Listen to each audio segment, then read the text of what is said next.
Moto oyo bomoni ezali moto ya bakoni te bazali kotumba matiti te pne te kasi ezali moto nde ya mutuka ezali kozika tozali awa na niveau ya Ipen esika wapi chantier moko ezali en cours selon information tozi sur place mutuka oyo eutaki province ya Congo central na mopandi ya balufu il paraîtrait que azalaki na kisela ya makasi ameka koniata frein boye mapapa ti aye kobwaka na libulu oyo moto epeli quelques témoins événement ba communiquaki boye awa toza précisément na commune ngale mapeli na makapa ici place na makapa place commerciale bon événement eleki sur place biso telemaki mopanzi wana place to telemaka mutuka oyo uti côté peine leka ba oloba que non frère faut silele côté likolo kuna na embangu a sauter place na mbala moko tango kwei ni mutuka mamoko ba no peli.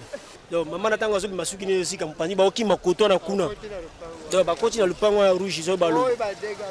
Ba dega so asiko ba kimi bo.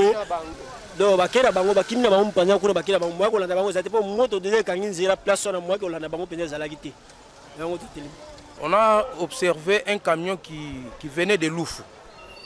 Arrivé ici, le camion a trouvé comment dirais-je les travaux que les Chinois sont en train d'exécuter. Ils ont ouvert, comment dirais-je, un travail ici, mais ils n'ont pas pu vraiment le terminer et l'achever. C'est ce qui a causé l'accident à ces 10 camions. Ils ont fait ce qu'on appelle les tonneaux. Et il paraît à l'intérieur du camion, il y avait beaucoup de fuites de carburant.